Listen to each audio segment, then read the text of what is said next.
thank you for being here with us today on the Ergonatic podcast. And today, my guest is Baruch Sadogursky. Baruch would like to introduce yourself.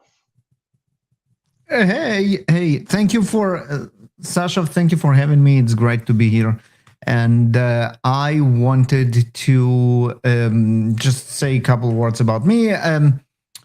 Started as a developer very long time ago. Shifted to DevOps with JFrog when all the DevOps hype happened, still happening. And now I'm back with on the developer side with Gradle, dealing with developer productivity engineering aspect, which has a lot to do with DevOps, but also not. Expect a very interesting discussion today. Yeah, so actually, the pretext for this podcast was that we were chatting about sort of developer experience and operations and the DevOps community, and we realized that it's like have different convictions about how good we're doing with developer experience versus operations experience. So we decided to do the argument, to have the argument live on a podcast so we can entertain folks. Hopefully that was a good hopefully decision. Someone else is interested in our rant and not only two of us. Yep, we'll see. Yeah. So for a little background, right, you've been around the DevOps community for a long time. I also started as a developer, right? I don't know, some 20 years ago. I don't know. I'm old now. And gradually was exposed to some operations experience, and kind of like the DevOps based community made a lot of sense when people started talking about combining the two and making them work together. And it was always clear to me that like developers cannot deliver value without running the applications, right? And that kind of is, in my opinion, gets missed a lot. And so the way I experience this, so I'm wearing a DevOps Days Organizer Summit t-shirt. So that was the second Global Organizer Summit, just happened like last month, actually beginning of this month. I don't know what is time. Anyway, and we've been at this. So DevOps Days conferences started in 2009. So that's almost 15 years now. And we've been at it for a long time. We've done a lot of things. And in my opinion, we had this situation where developers were the center of the world and ops were kind of sidetracked. And then DevOps Days did a lot to kind of improve the operations experience. But in my opinion, we are kind of coming back, and that pendulum is swinging back again towards like, oh, developers should get all the focus, and like the operations now start to get kind of dismissed again. So I'm curious about your experience with this. Yeah, no, this is interesting. So first of all, I completely agree with you with like where it all started. And let's be frank here. DevOps is an idea that an ops people came up with to solve their problem. Right. I mean, there is no two ways about it. We can talk about how developers and operations came together to live like in this nirvana of DevOps, but it's not there. We all know that it started where the silos were in a way of value stream, and the blame was put on operations.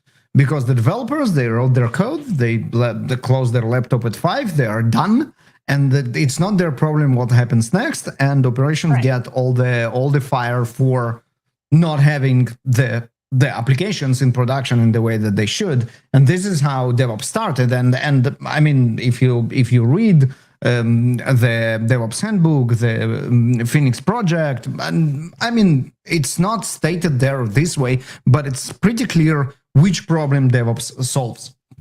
And obviously it's been a bumpy road, like 15 years. It's the longest time for a movement to pick up. And I think one of the problems in the way was this infamous DevOps engineer, right? In the end of the day, if you make DevOps as something as equals like Kubernetes, YAML, stuff, it misses the point, because you have DevOps engineers, they do their engineering thing, you group them in your DevOps team, and boom, you created a silo. Next thing you know, you need to come up with a new methodology that will bring together developers and DevOps. We can call it DevDevOps and start all over again. That's sweet. I have not heard that one. I think so. I agree with you. And when we first started, there was a lot of pushback on DevOps being a job, right? And so, like, again, I like to give this example. One of my co-organizers at DevOps at Chicago refused to take a job of director of DevOps until they renamed the job. Like, right? Like, because he was like, this is not a job. You don't understand the concept if you want to give it as a job title. But then I think we lost that fight, and also, in my opinion, we kind of created a new job. So we created like a legitimate silo for someone to be interested in that lies between developers and operations, at least the way they used to be, right? So we created sort of people interested in automation in a particular way and interested in code deployment in a particular way. So there's now a subset of skills that you could kind of call DevOps engineering. Now, I much prefer, so to me, if you name a new team SRE, as long as you are actually trying to adhere to SRE practices, that's like a much better thing than you name your team DevOps and then like it's kind of unclear what you're trying to achieve with them. For sure, but the problem with SRE and why it didn't pick up, because both site and reliability are ambiguous words. I remember the conversation that I had back in DevOps, back in JFrog, when we, after yet another reorganization, we ended up with a DevOps team, and I ran into whatever this team manager, like leader office, and shout, "What the hell are you doing? You just created a silo. It goes against everything the JFrog stands." And he told me, "Well, no one wants to be an SRE." Because site reliability, what it is, it's like maintaining the jfrog.com marketing website. That's not what people do. They don't want to be called that way. DevOps engineers sounds much better, and obviously, if they are DevOps engineers, they work in the DevOps team, so it makes perfect sense. I think that the problem with reaction. I see a lot of people enamored with the term SRE because Google, like, right, like this came from Google, so it must be great. But to me, like, SRE is good because it actually is a lot more prescriptive in terms of what you should do. Whereas DevOps was always kind of intentionally vague. And, you know, I'm in this little company now with one of the people who basically coined the word DevOps, right? And his opinion was always that, you know, we don't want to define the word DevOps very prescriptively or the practices because it, you know, kind of gets bastardized anyway. I think he maybe has changed his opinion a little bit because, like, whether you define something or not, you can write all the manifestos you want, and you know the movement evolves to where the movement needs to be, and it, you know, the unfortunate part of it, doesn't need to be, but ends up there. Right. The unfortunate part of it is like all of these terms get co-opted by marketing. And so every company trying to sell you something, whether it's products or services, is now naming it, you know, the new hot stuff. And so basically it kind of, now if you're a new practitioner and you're looking to understand what DevOps means, you'll find websites by companies who are telling you that you should just buy their product and you'll get DevOps. Yep, and so I think that the silver lining there is that eventually, after whatever 10 plus years, we have the right term for engineering implementation of DevOps that doesn't like make me to tear the rest of my my hair, but also doesn't scare away people who will think that they will maintain websites all day, and that's platform engineering. So platform engineering is interesting to me because, like, so if you ask my co-founders, right, they'll tell you that you could never have done DevOps without doing platform engineering, right? Like I mean, you had to build a platform the whole time, and people who were doing this, and like if you look at I actually like the new Puppet report, like the Puppet State of DevOps report. They kind of pivoted to platform engineering, and it was actually interesting. But they said the same thing. Like this has like if you practice DevOps, you were always talking about platform engineering, but you didn't explicitly say the words, maybe, right? And so now, Instead, you said something much worse. You said DevOps engineering, which was terrible. Exactly. well, so I think so the terms. Let's backtrack to the initial, like, kind of the setup for the argument of whose experience has evolved more and maybe needs more evolution. I think basically the problem to me in a lot of companies is that like we had this continuous renaming of teams. So teams have been renamed, and so like they were supporters as admins, they were renamed to ops, maybe they were renamed to DevOps, renamed to SRE, now they're renamed to platform engineering. A lot of cases, what they do didn't change. So they haven't read the books, they haven't tried to understand the best practice, they haven't, or even if the practitioners themselves tried it, the management is pushing back pretty hard, and like the company itself doesn't recognize the practices. So people are doing the same exact job they did 20 years ago, despite all the name changes. And the gap is dramatic. So like you walk into one company and they're doing like everything like kind of amazing and impressive, and you walk into another company and it's just like I don't know the stuff that we did 20 years ago and we're very unhappy about, and this is all we tried to fix with the entire like movement and conferences and sharing knowledge and all of that stuff. So let me ask you something. I know exactly where you're coming from, but I think the important differentiator here is we don't know what we need to do, or not everybody just committed to it in part because we took not the straightest path. And what I mean by it is without this distraction of DevOps engineering that was very unfortunate and killed a lot of momentum in DevOps movement as a collaborative methodology, right? Without this distraction, we would be in a much better place in terms of people understanding what DevOps really is and then moving towards this goal. But even with it, we still have a lot of companies that get it and do it right. Yes, we have a lot of companies that are maybe never committed to it because they felt it's a marketing scam. You just rename your system administrators into DevOps engineers. There are a lot of companies that kind of started with it and then discovered that at the end of the day, what most of the world calls DevOps is like YAMLing away with Kubernetes, which is also not something that a lot of companies want to commit. So we kind of ruined it for ourselves, or call it like a force of God that ruined it for us by coming with the entire DevOps engineering thing. But in the end of the day, the essence is still there. If you have a company that today really want to excel in DevOps, they know exactly what to do. The information is there, the books are there, the talks are there, the conferences are there. There is no problem with the methodology itself.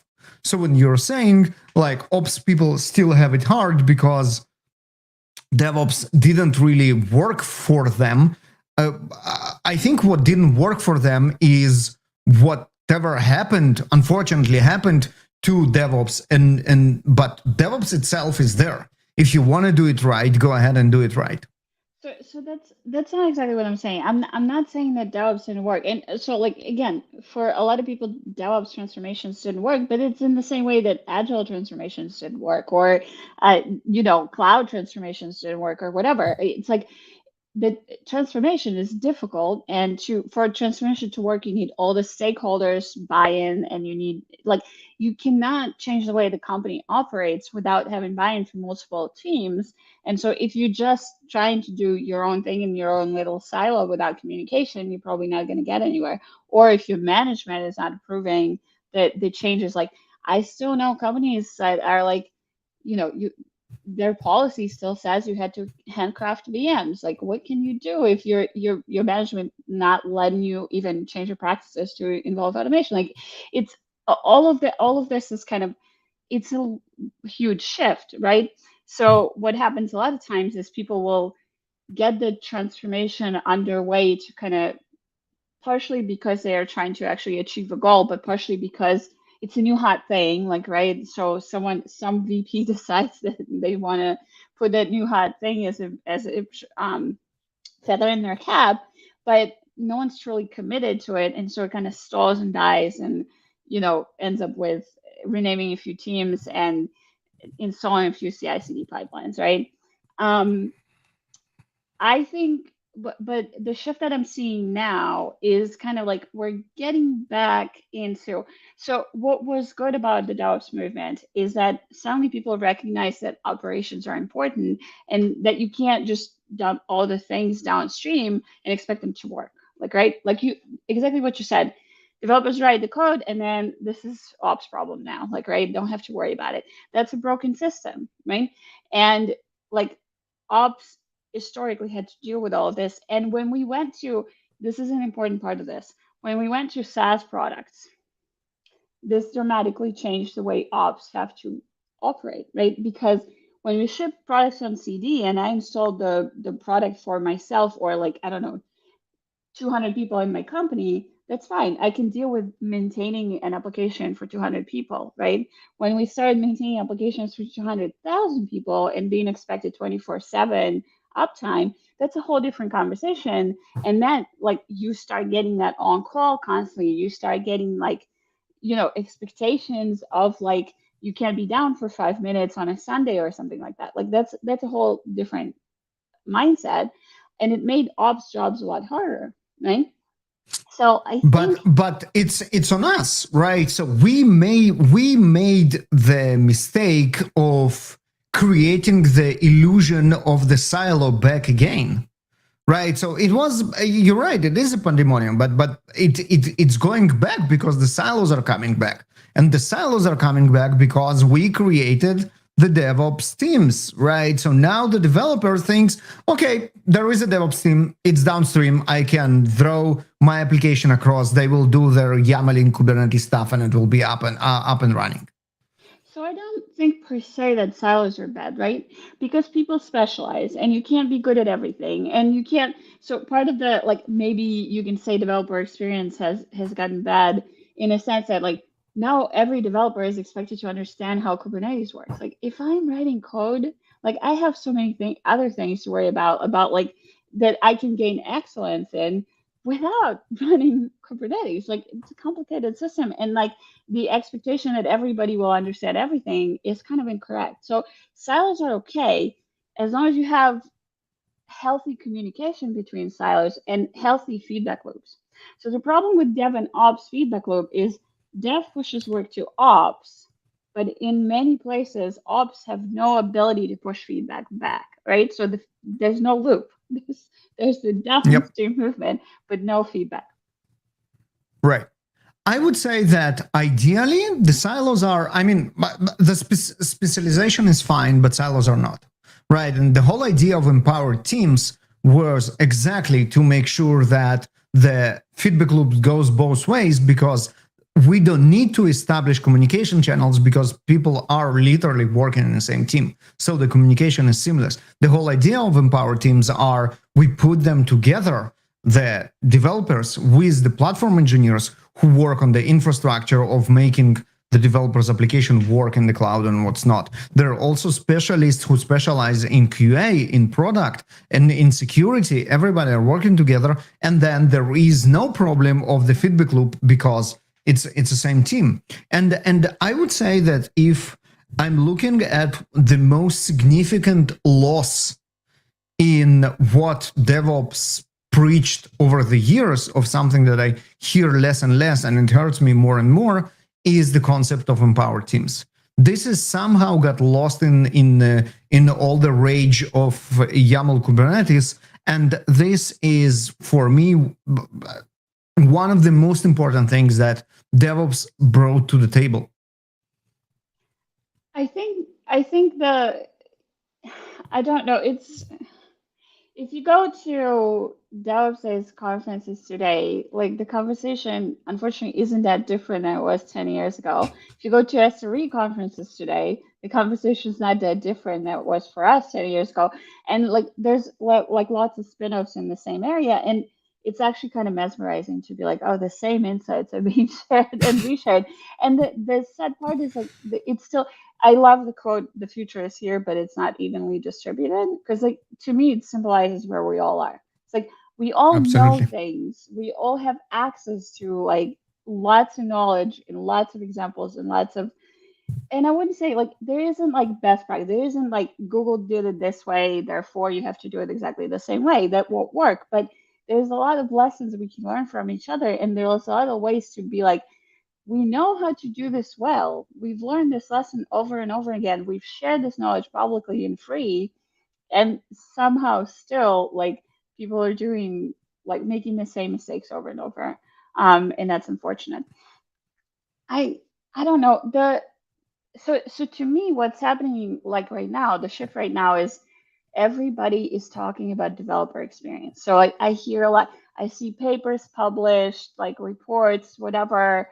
Like people are like, oh, developer experience so important for productivity, developer experience this, developer experience that. And also when we talk about platform engineering, people are primarily talking about service catalogs. So it's like, oh, drag and drop for developers, so developer doesn't have to worry about it. And this all of this is kind of like very dumbed down and very like diminishing the role that ops plays in all of this, because again, I keep seeing companies who are like, oh, developer can choose their own language, developer can choose their own tech stack, developer can choose blah blah blah blah blah. It's like, well, if you have three ops people sustaining the code of like, I don't know, 30 developers, and every developer is writing in their own language, like all of this variability ends up on ops plate, and they have to figure it out every time anew because no one's using the same practice. And it's like, how do you think a human should be able to deal with all this? Like this is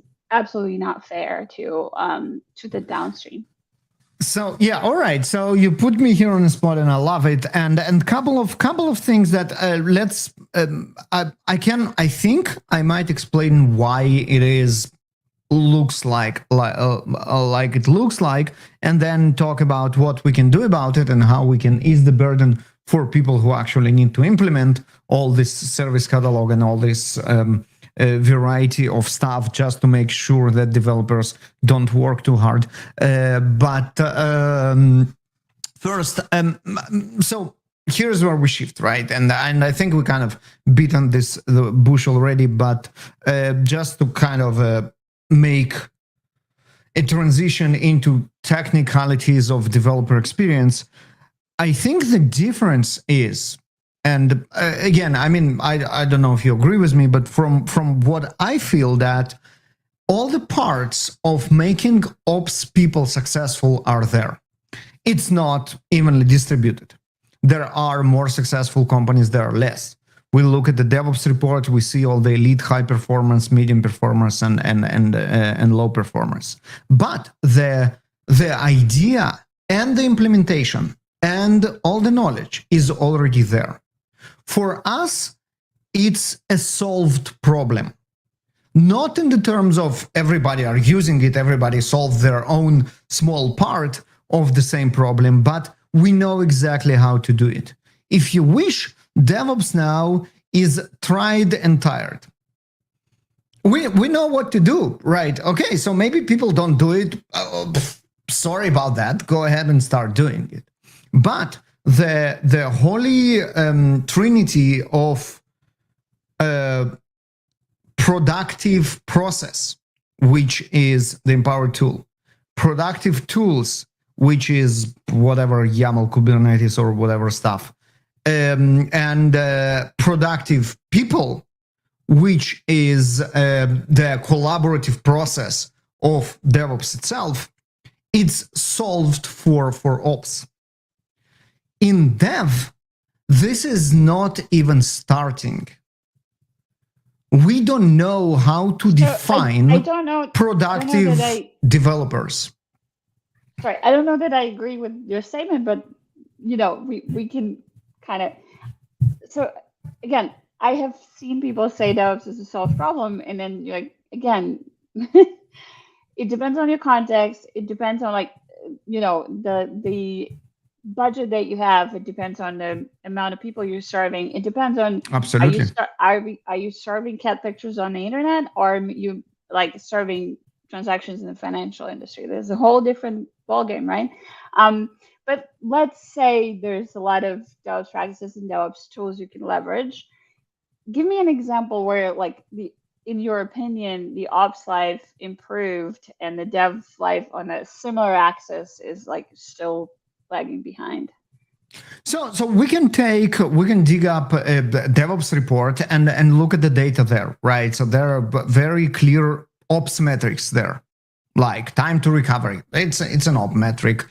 Even deployment to production, it's an ops metric when it starts with the code is done being written, right? If it starts like after the developer. And I mean, there's failed deployments. It's obviously an ops metric. So we can look at the trend there, and we can see that yes, if we use the right tools, if we use the right processes, if we implement DevOps correctly, and we know exactly how to implement it correctly, our lives will be better, and we will move from low performers to medium performers to high performers to elite. And it's pretty straightforward, both the path and the methodology and even the tools. Yes, not everybody have figured it out. Yes, we shoot ourselves in the foot a lot. For example, all the DevOps engineering debacle and what's not. But in the end of the day, if now my goal is, hey, I want to implement DevOps as it should be, and I will go to Ergonaut and I will ask the smartest people that I know how to implement DevOps. And they will come and we'll do assessment and we will work together and we will implement not the cargo cult of, hey, we have Kubernetes now, so we are doing DevOps, but the real deal of collaborative processes, of empowered tools, of empowered teams, of the right tools for the job. It will be there. We will get to the elite of DevOps performers. Our mean time to recovery will go down. We will deploy tons of times a day, and our deployments will be solid, and we will do all the right things. We know what to do and how to do it. It doesn't mean that it's easy. It doesn't mean that everybody do it. It doesn't mean that everybody know how to do it, where to start, what is DevOps. The world is huge with tons of different kinds of organizations. But in the end of the day, if you have a goal of implementing DevOps right, you can do it. Just go to Ergonaut and hire their services. So I have a bone to pick about the DORA metrics, but we can table that for the moment. But yeah, you can go hire the ergonomic people, and yes, we can help you. But I think precisely the reason we can help you is because we appreciate the value of context and the value of what's going to serve your particular company, as opposed to there is some type of like very, very strict playbook. But I'll table the DORA metrics conversation. Go on to the developer experience. All right. So if you agree or we agree to disagree that this is kind of a solved problem, not in the sense that everybody solved it, but in the sense of you can solve it. You know where to go. You know where to do. You know where to start. When we come to developer productivity and getting back to my like a trinity, my triangle of what DevOps is, that it is a collaborative process, effective people and effective tools, here we kind of nailed two of them. The collaborative process is exactly the same process, right? We need the empowered teams and people working together and working feedback loops, both for dev and for ops. So this is kind of the solve. Effective tools, but developers write code, right? They in the end of the day, what they produce is what it is. But how you make developers effective, this is something that we kind of always understood on just like a personal professional level, right? We knew that if you use JetBrains IDE, you will be more productive than if you use Notepad++. That was kind of okay, fine. And you know that if you use Git and GitHub, you will be more productive than if you use ClearCase. So there is some understanding of what developer productivity is somewhere in our bones. But as a discipline, this is something that until recently wasn't researched or implemented. There wasn't any organizational or industry-wide mindset that says, okay, if we buy our developers better hardware, they will be productive by such and such, will save us such and such time and such money. Right, so we knew, right? We came to our boss and we say, "Hey, we want the latest Mac," and he's like, "Go away! You just want like the latest shiny toys because you're a geek." And I'm like, "No, I will be more productive." And they're like, "Do you have any numbers?" And I'm like, "How do you even measure that?" Well, and it is measurable, and now we know, thanks to the focus that kind of you notice now that is given to this topic. I would like beg to disagree because I think developers always got shiny tools and developers always like in you know, from IDEs to laptops to whatever, like whether you had numbers exactly or not, you always, our organizations have always catered to developers, and developers were always kind of like the, you know, the fancy team, and you know, you can compare it to anybody else, like, right, ops, QA, security, all these teams are always kind of pushed aside, and developers are always like, yeah, ship new features. Ship new features is the most important thing. That's what brings value. No one talks about like what kind of impact it has when you're down for 20 minutes as opposed to you shipped a new feature. Like, right, like we kind of still like very bad at estimating the impact of operations and being good at operations, as opposed to, again, everybody wants the shiny new bells and whistles. And yeah, so developers are the golden children of any IT organization, of course, and there is like a very natural and good reason for it. In the end of the day, if we ask ourselves who creates something from nothing, that would be the developers. I mean, everybody else are very important. It will be bugs without the QA. It won't even see the light of day without operations. And you know what? No one will know about it without marketing. Fine, right? In the end of the day, and no one will be able to get the salary without sales. Making money out of that. But in the end of the day, the process of creation of something from nothing is the developer's job. And this is why they always been the golden children. Saying that and getting back at you with your quote of future is here, but not evenly distributed. We were privileged in working in organizations in which we always been catered for whatever tools we think we need to be productive. In the end of the day, whoever approved the PO for IntelliJ IDEA has no idea, has no idea why it's better than Notepad++. For them, it's absolutely the same. Notepad++. Also, I love Notepad++.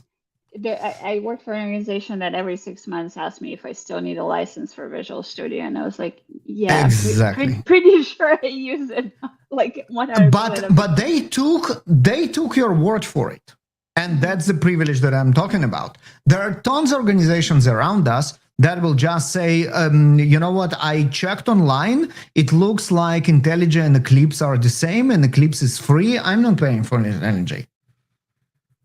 Right, and what are you gonna do? And if you say like, hey, I want the latest Mac, the Mac of 3 years ago, won't cut it anymore because my tests now run double the time. If you know to add the part about your test run double the time, you are already optimizing developer experience and understand it. But if you just say, hey, I need a new laptop every 3 years, there are a lot of organizations that will tell you, no, my kids have 5 years old laptop and it's fine. They can still watch their YouTube. You don't need a laptop every 3 years.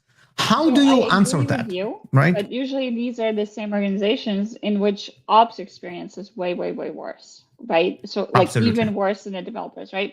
Because for the same reason, it's still easier for someone to make a case of like, well, I can't write this shiny new feature on an old laptop. It's a lot harder for someone to make the case of like, I can't resolve these production tickets on an old laptop. Like it's people don't understand, don't relate to it in the same way, right?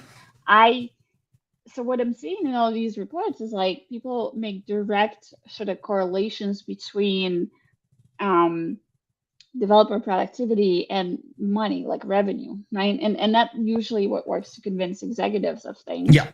Yes. And the Yes. best thing we've got for ops is like reports of how much downtime will cost you, and that's like some of these reports are very old and like not super maintained, and some of this is just like, well, yes, but can you make a correlation between downtime and operation? So it's a lot harder to convince an executive that operations experience matters, that your platform matters, that you're like it's a lot more difficult because go ahead. I mean, I just want to comment that I almost experienced the opposite. For me, the metric, hey, our website is down on Black Friday, we cannot make money, is very out there. It's very clear. It's very transparent for business. I mean, you say to your boss, hey, we're downtime, our costs us that much. And they're like, okay, what do you need? More hardware, more DevOps engineers tell me we cannot suffer any downtime. But when you tell them, hey, we need a better hardware for our developers, or we need an IDE that on the paper looks exactly like the other IDE, but we know that it's more productive, then like, how do you know? I'm not paying for that. You just want to play with these new shiny toys. I'm not paying for that. It's the same. Look at this report. IntelliJ and Eclipse are exactly the same, right? So for it's almost like the exact opposite experience. You know what? It may be fair that both are true. It's just that I'm not seeing it in translating into operations experience as humans, right? Not necessarily. So like yes, people care about their downtime, but a lot of times what ends up happening is like, oh well, our ops people just work all weekends. Like, that I mean that solves the problem in a way, like, but this is not. And I kind of again I think I'm seeing the pendulum swing because it was very common for people to like for ops people to work on weekends, but at least it was like we push new change every 6 months, so it was hell for I don't know a couple weeks every 6 months. Now we push new change every day. Anything can go wrong, and ops people are somehow eating the crap of like working on resolving it. And like it just is like, you know, everyone pushes the trash downstream, right? And yeah, I almost so like speaking of reports, like you kind of brought up reports a number of times, and it's interesting to me because I've been thinking about like should we just create a report that talks about like that translation about operations experience into money? Like, can I For convince sure. people that if you know my engineers are on call 24/7 and their experience is horrible and they have all this variability pushed down on them and they like don't have any kind of control over what's happening, um, then like you actually lose on revenue. Like, can I figure out the path of metrics that will show you that correlation between those two things? I think this is exactly the difference. That this is exactly why developer experience productivity kind of picks up now, right? So let me try and share here something with you. Let's see if that works, because it's a random marketing slide of Gradle that might be even, funny or ridiculous and what's not, but it kind of drives the point home of the importance of how to present share screen. Here we go. I want the entire screen. Let me see. Yeah. So here we go. Right. So that's exactly that. Right. So in the end of the day, if I can convince my boss that faster builds save money and slower builds lose money, that all it takes, right?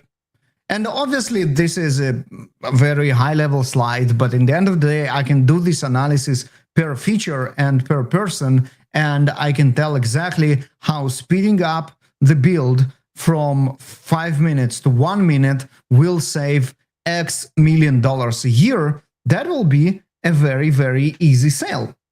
And if you and this is why developer productivity and developer experience is now all the rage and the hottest topic, because suddenly people realize that it's not that I want just the new shiny Mac, but it actually saves the company money.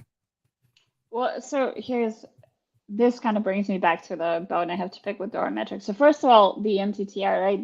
The mean time to recovery. The resilience community is actually like discovering that it's a poor metric and it's not very informative and sometimes drives bad behavior. I'm not the best person to explain that part of the conversation, but it's kind of like a new insight that maybe will percolate through the community. I think, but the bigger problem for me, I think, DORA has kind of convinced everybody that we need to deploy faster, but we somehow forgot that we need to deploy better. So I see this is, again, I see in the wild, I see a lot of companies that are convinced that their biggest problem is to deploy faster, right? And they're like, you start talking to them and you say, what's your issue with your DevOps or your development cycle, or like whichever way you pose the question. It's like, we just need to deploy faster. And you actually dig in and say they have no QA process whatsoever, so they're not testing their code, so like things break, or they actually never talk to the users and they don't know who's using what and why, and like their product is not selling or something like that. Like, right? It's like, your problem isn't actually pushing code faster. You need to understand what works and what doesn't and fix the things that don't. Like, having a CI/CD pipeline that goes faster and pushes crap to production does not help you in any way. Yep. I think it's out there.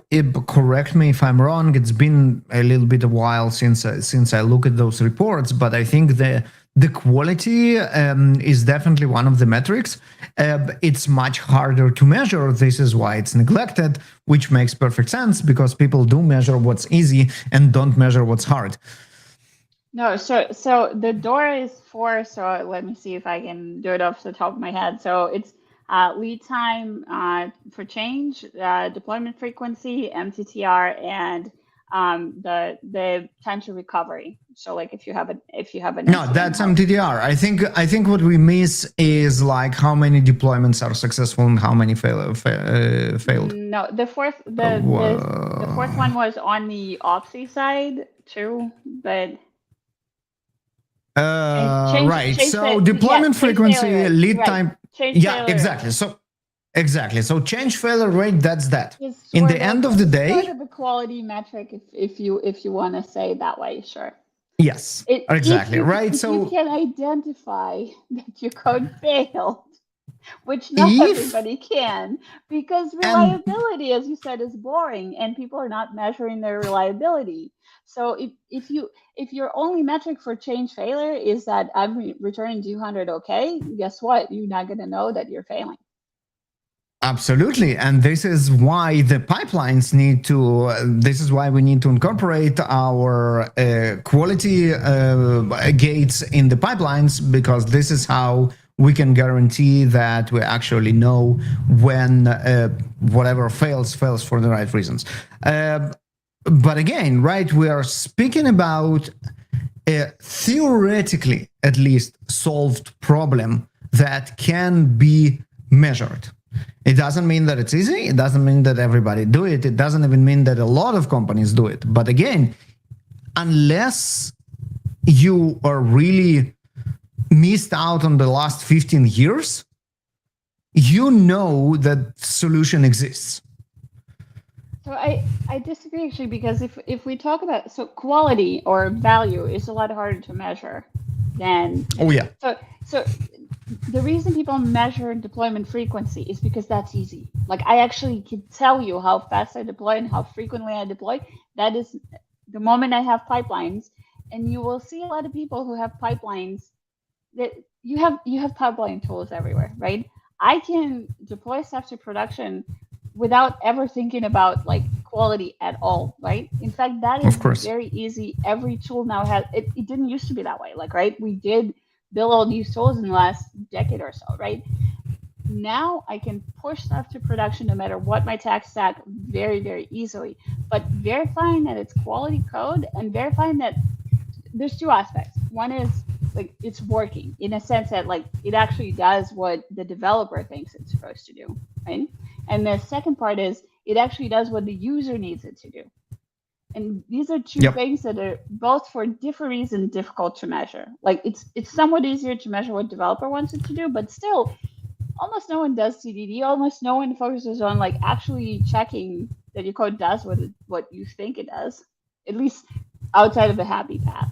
And then the second one is a lot harder, right? Because you just basically get stuck in the, well, I don't actually know what my users want. And that requires me to go talk to the users. And that requires me additional humans who like are good at doing user analytics and whatever. And like, I think a lot of companies don't do any of that. interestingly enough, this brings us back to developer productivity in a very kind of unexpected way. A lot of the reasons why people neglect to measure quality and adherence to requirements, either internal and or external, is that those checks are not easily codified in our pipelines, and even if they are not on the developer mind when they write code. It's a question of how do we express those quality checks, and they are quality checks. If I didn't do what my customer wanted me to do, it's a poor quality product, right? So there are quality tests, and all of them are quality checks. If the stress testing is quality check, compliance to what developer wanted to write, and that might be like domain-driven development tests, or even just regular tests. In the end of the day, this is what we check, and all the way to whether this code compiles are all exactly the same in types of problems. This is the developer getting feedback on what they did. I wrote a piece of code, and now I want to know if it is the right thing. So the first thing that will happen, IntelliJ will solve it for me and try to compile it. And that will be my first feedback. It's red, it's underlined. Well, I forgot to close my curly braces, and it's right there. Like very easy. And in the essence, it's not different than the user looked at the deployed product and it's like, well, it's not exactly what I asked. It's exactly the same. It's just the feedback loop is much longer, and our ability to codify it and to build the rules that the code of the developer needs to comply is much harder. But the more we learn about it and the more we learn how to do it, the more we learn how to put it in our CI pipelines or CD or any pipelines. And then the more we shift it left to the developer, so the developer will get this feedback immediately or at least faster, the higher will be the quality of the product. And it's not necessarily an ops problem. It's actually a dev productivity problem. So this will be the first thing that I wholeheartedly will agree with you. And if we call it a part of a developer experience, I think then that kind of makes sense. Like, yes, we should improve that part of the developer experience, because shortening the feedback loops is actually really valuable. It's probably the most valuable thing you can do. Or creating feedback loops when none exists, right? Because all of these problems like quality, like even security, to me security is part of quality. If your code is not secure Of and course, you're shipping it is a quality vulnerabilities, issue. yeah. And so, yes, I think if we can shift it left, and again, I think everyone's familiar with shifted left, but I do periodically run into people who are not familiar. But like if we look at this pipeline going from left to right, from development to all the way to pushing it to production, right?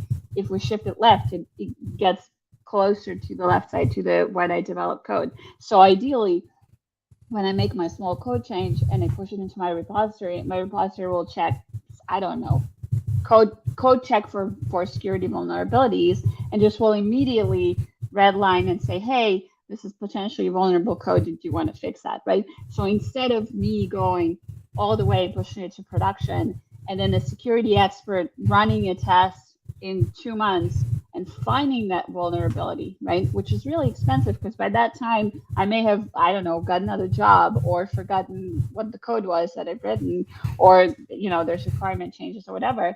So the longer your feedback loop, the more expensive it is to fix. So yes, if we can consider this part of the developer experience, then yeah, shortening feedback loops is really valuable to everyone. Let's ask ourselves: is it a developer experience problem or not? Who fixes it, or who is in charge of making it right? The answer is, going back to why developers are the golden children. Those are the developers because they write the code. They create those features either correctly or incorrectly. And by incorrectly, again, it's everything from the code does not compile to the unit tests don't run to the security problems, usability problems. It's not what the user wanted. It's all bugs in the feature. And who is in charge of fixing bugs? The developers. The only reason it falls on other people's plates is because of where those problems are detected in our loop. Someone decided that security and vulnerabilities only make sense to check when the code is in production. Who is in charge in production? Ops. Well, it's ops problem. But this is bullshit. It's not different from, let's not check everything. Like nothing. Let's just write code. We won't even compile it. And we won't run any tests. We deploy it to production. And now if it doesn't compile, it's ops problem because it failed in production. You're funny because you think you're joking, but how many developers have you run across that actually do that? And how many developers will argue with you that testing is not their problem, accessibility is not their problem, security is not no, they're developers. They are doing the really important work of putting lines of code together, let alone exactly. They from Stack Overflow to ChatGPT, and But the answer is there. The answer is that in the end of the day, if you treat all those problems in exactly the same way as you treat, hey, your code doesn't compile, IntelliJ tells you that you cannot continue until you fix it because it just doesn't compile IntelliJ. You forget microservices. You can no longer check that your code compiles because it needs to interact with 15 other services that you rely on contract with, and that contract might have changed without you knowing. So compiling is no longer the verification check it used to be. Yeah, no, I understand, but that's exactly my point. The compiling is such an obvious verification for developers that if you ask them, hey, what do you think, whose problem is if your code doesn't compile? Obviously, it's their problem, regardless of how they defer to everybody else for every other problem. Now, one of the reasons why they treat it differently, compiling from security, from performance, from usability, from everything else, is because compiling is in their court, in their small IDE window, like huge, because they have huge fancy monitors that because everybody give them whatever they want. But in the end of the day, it's on their workstation. Compilation is what they do all day. They write some code, it compiles, it's not compiled. Oh, I forgot something, I fix it. Now, why usability is not the same? Well, because someone else checks for the usability. It's not us. It's not in our IDE. Now, here's the trick. Or the user is stupid. That's another thing I hear a lot. No, well, let's put really mental corner cases aside. Okay? I expect developers to be smart enough to understand that in the end of the day, their job is to deliver value to the customers. I hope most people do, because it's no matter which silo you go to, there's always this air of like our job is the most important and everybody else sucks. Yeah, no, I get it why they think their job is most important. And frankly, I truly believe that their job is the most important. I remember when I came to there was what it was like bring your parent to school day, and I came to my older son class. He was I don't remember, fifth class or something, fifth grade, and speaking about, hey, I'm a developer, and then they're like, oh, we want to work in IT or whatever. What should we do? Should we be security? And I told them with full belief, and I still do, that hey, the most important job are developers, because they create something from nothing. I still truly believe it, right? But this something is not in a vacuum. It can be, you can go home and write your whatever dreamy code that no one will ever use for the sake of writing code. You can knock yourself out on whatever you want. But when you work for an organization and you have customers and users, your job is not just create any code, but the code that the customers and users want. Now, they will tell you, hey, it's not our problem because we don't check for it. We check that our code compiles. Sometimes we write unit tests when we feel like it, and this is also our responsibility. Everything else is to the right of us. This is someone else's problem because they don't deal with it with their IDE. Now, hear me out. Developer productivity engineering. Take those aspects that should be important for the developer, because in the end of the day, they understand that we are here to deliver better value to the customers, and actually make them their problem by shifting those concepts left.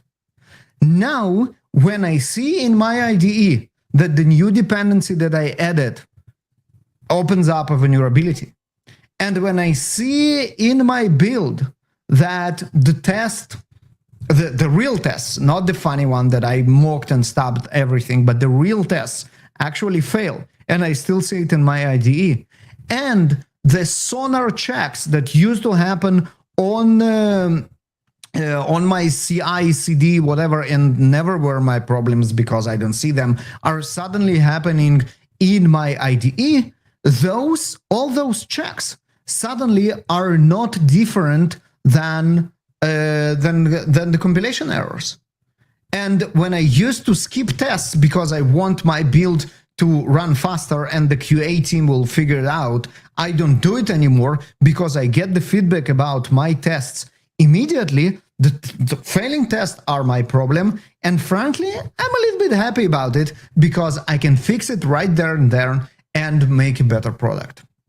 Hopefully you're happy about it. So I wanted to come back. I also the reason I really enjoyed computer science and development is that creating something from nothing. Right, there was no other way in any discipline that I could see that you could just immediately in a few hours you could create something new that didn't exist before that will actually provide value. But the provide value part is again, this is all a running application. If it's not running, if you're writing this code on paper, and I do know a few people that enjoyed writing code on paper and just having the intellectual exercise, but to me this was no, I want to see it running. I want to see people using it and being oh yeah, it actually, absolutely. I needed to do this by hand, and now I can click a button and it will generate a report that I need that will save me a day. I don't know, stuff like that, right? It has always been tremendously valuable. Now, I think so. Again, if we're talking about shortening the feedback loops, then yes, it's absolutely valuable, and it's valuable to everybody in that chain, right? Because, like we said, if you can fix your problems closer to their source, it's cheaper for you, both in terms of your attention span and in terms of like actual like money, revenue, time, right? Um, yeah. So yes, it's cool, but how about this? We can agree on things as a conclusion, because like I think there has been a lot of movement to shortening the feedback loops and shifting left. Like shifting left is a term that is now used a lot, and a lot of people talk about it. And I think, we are gradually improving the tools and making it better for everybody that way. Yeah, and in the end of the day, if I take the unjustified blame of my problems that I create, my bugs, my deficiencies from the ops team, and owned it because now I know they exist, because now the feedback is shorter, because no one will tell me, well, there is nothing you can do about security. We will check it in 2 months when we deploy the app. Now it's not your problem. And I really embrace it. Well, it's not my problem. If we stop doing that, and instead we're saying, you know what, you will know immediately if you fucked up in security, exactly the same way as you will know immediately if you fucked up in writing your code syntax. In exactly the same way, this is win for everybody. This is win for developers because I own the quality of the application from the entirety of those aspects. And it's a win for ops because you won't be blamed for the stuff that is completely out of your hands, shouldn't be your concern to begin with, and it's actually something that you have zero control over. Yeah, and I had this talk a couple of years ago where I was talking about like implementing security and integrating security into your pipelines, and one of the stats in there was just like I think there is like a number of I can't remember. I don't want to lie about the numbers. I think there's thousands of developers for every security researcher, right? So like it does not scale. You just can't be like, oh, we check all of that. Like the security person sits somewhere in the end and checks it all, because the internet continues to grow, right? And the hacking attempts are continuing to grow. And so you have to empower the people who are producing the code to produce better quality code, because otherwise, like, that's a competition that security can never win. In the end of the day, you should look at the security researchers in exactly the same way as you look at your QA people once you start automating your testing, right? The researchers are there to research, and then you automate their finding into automated tests. It's exactly as with QA. When we move from manual QA and manual testing and clicking through buttons to defining what should be checked automatically, it works for security, it works for QA, it works for every other aspect of the checks. Tell me what needs to be checked. Don't bother checking it manually. We can do much better job in first automating it and next pushing it to the eyeballs of the developers so they will own their mistakes and fuck ups. And this is exactly how it should be. I think, again, like security is a much harder problem to solve because we only have partial tools right now that are automatable in the first place. And then again, we're about to, like, we're slightly over time, so I don't want to dive into that conversation because that could take an hour. But I think this is interesting. But I think also in the same way that you were saying about, like, we know how to solve for DevOps problems, we just don't do it. I think the same way we know how to solve QA problems and we just don't do it. Like, you know what I mean? Exactly. The data is there. Absolutely. The reports are there. Absolutely. The guidelines are there, and just like lots of people just don't do it. And yeah, it's an interesting thing. Is like, I consider it our goal right now to just make people's lives better, like engineers' lives better in companies that are maybe lagging behind for this reason or another, right? And in my opinion, this is mostly like when you start actually understanding what people are going through, it's fixing the bottlenecks. It's fixing a practice that isn't working. So you're not actually usually giving people new things. You're giving people things that are widely known and just aren't being used at a particular spot, right?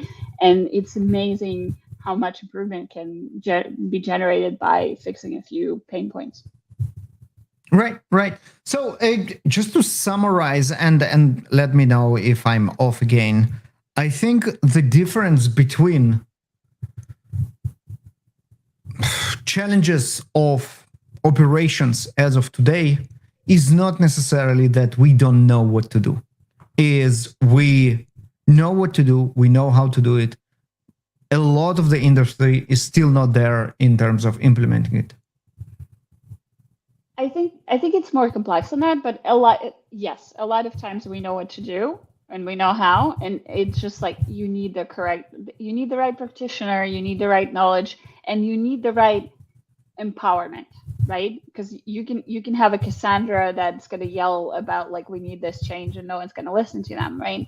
So you need to generate that buy-in, and you need to have a person with the correct knowledge, because again, lots of words in our industry are just being repeated by people who've never actually practiced the practice. Yep. And so it's kind of loses all value because you just kind of parroting the words and not understanding the core problem. So like I said, we're slightly over time, and I wanted to wrap up. So is there anything that you wanted to share today that like you maybe learned recently, or you're super excited about right now and you want to share with folks who are listening to this? So I think first of all, there is a conference talk right there in what we spoke about, right? And I think what it was fascinating for me to see how this conversation, at least in my head, led to very interesting conclusion on how developer productivity engineering can ease the burden of operations, and how shifting left the aspects that should be really on the shortest feedback possible for developers make everybody's life easier. I think it's a conference talk right there. I think I just gave you more material to be playing into the other side of the field. This is fine. We do have, I wouldn't say strictly coming up, but the DevOps vision is not too far away now. So you want to talk about that? Absolutely. It's 100 days, maybe like 98 by now. 100 days away. There is a new DevOps conference that the veteran of conference organizations, an organization called No Fluff Just Stuff, is putting out. They were in the Java conferences space for, I think, probably like more than 15 years, and doing UberConf, one of the more interesting Java conferences out there. And they're also doing what is called the destination conferences, when they go over the weekend in smaller areas when there are less conferences, and then allow folks that are really don't have the budget to travel to your whatever huge conferences are to also learn and participate and network, which works in person, works less online. So No Fluff Just Stuff asked me if I can help build a content for a new DevOps conference, and I'm very excited that it's happening. It's happening in December, in the weather-wise best place to be in December, in Clearwater Beach, Florida, and I'm so proud of the lineup that we're going to have. Sasha is obviously one of the speakers there. It's also collocated with another conference, which is Tech Leaders Summit, that caters to tech leadership. And Sasha will have talks there as well. And I think this is an excellent place for everybody to learn and to network around those topics. Lots of great speakers will be there, so check it out. DevOps Vision, you can just Google it. I think there's still like early bird or something that is going on definitely worth mentioning and coming. And we will be very happy to see you there, both of us. And you can see a replay of those arguments or other arguments in person. Yep, I'm very excited about it actually, and yes, I'm excited to be in Clearwater, Florida in December because they're the worst places to be in December for sure. All right, well, I think that's a wrap, and I really enjoyed the conversation, so hopefully our listeners enjoyed it too. And I think it's a productive argument, and I think it gave us some interesting insights, I think, on both sides. So that's excellent. And see you again soon. Bye for today.